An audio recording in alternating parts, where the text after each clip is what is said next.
They took everything from him: his freedom, his family, 27 years of his life, locked away in a cell so small he could touch both walls at once. And when they finally let him out, the whole world watched, holding its breath. Would he seek revenge? Would he burn down the system that had tried to destroy him? He did something nobody expected. He forgave them, and then he led them.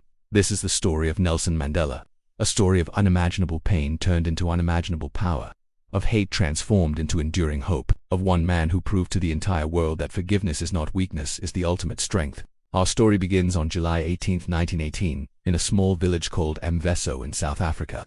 A baby boy was born into the Dembu royal family. His given name was Rolihola. In his language Xhosa, it literally meant pulling the branch of a tree, but colloquially it meant troublemaker, a name that would prove to be prophetic. His father Gadla, Henry Mfakanyiswa, was a respected and powerful chief, but he made one fateful decision. He refused to obey the order of a white magistrate. That single act of defiance cost him everything: his title, his land, his wealth, and his dignity. The family was forced to move to Kunu, a smaller, humbler village. In Kunu, young Rolihola spent his days herding cattle, living a simple, traditional life, and learning the ways of his people. But his father, despite losing so much, wanted more for his son.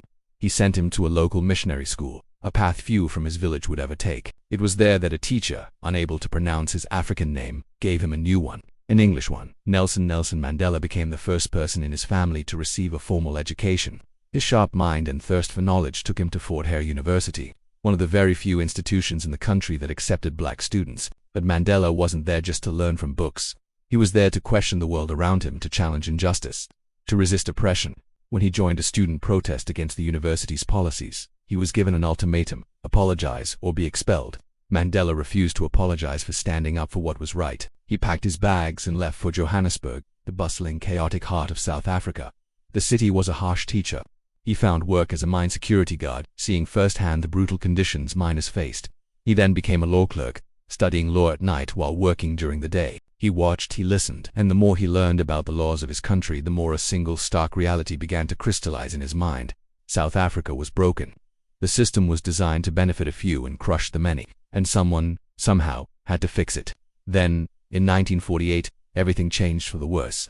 The National Party came to power and implemented a policy that would cast a long, dark shadow over the nation for decades. Apartheid. This wasn't just casual racism. It was a brutal, legal machine designed to segregate and systematically oppress black South Africans. Under apartheid, black citizens couldn't vote. They couldn't own land in most areas. They were forced to carry passbooks, internal passports, just to move around their own country.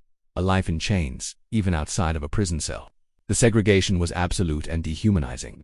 Children were separated into different schools based on the color of their skin, with schools for black children being intentionally underfunded and overcrowded. Hospitals could legally refuse to treat black patients. The best jobs were reserved for whites only. The injustice was woven into the very fabric of daily life.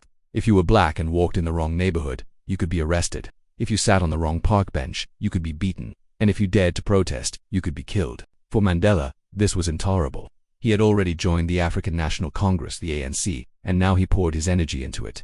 Alongside other brilliant young leaders like Oliver Tambo and Walter Sisulu, he helped create the ANC Youth League. They were dynamic, they were passionate, and they were determined to fight back. They organized boycotts of discriminatory businesses. They led marches through the streets. They spoke with fiery passion in crowded community halls and on dusty street corners, awakening a spirit of defiance in the people. At this stage, their philosophy was one of nonviolent resistance. They believed in the power of peaceful protest. They held on to the hope that the government, faced with the moral force of their cause, would listen, that reason and justice would prevail. They were tragically wrong. The turning point, the day the dream of peaceful change died, was March 21, 1960. The place was Sharperville, a township south of Johannesburg. Thousands of unarmed black South Africans gathered outside the local police station.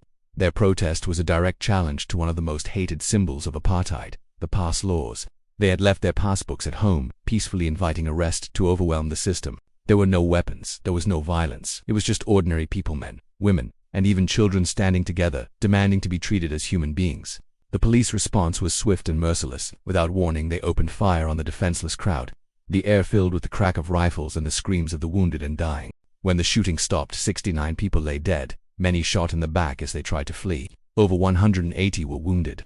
The Sharperville massacre sent shockwaves across South Africa and around the world.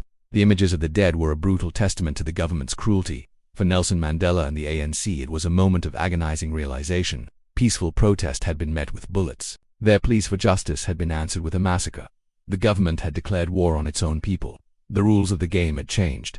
The fight for freedom would now have to be fought by any means necessary. The troublemaker from Mveso was about to live up to his name in a way the world would never forget. Thank you for watching. If you want to learn more about the figures who shaped our world, make sure to subscribe and hit that notification bell so you don't miss our next video.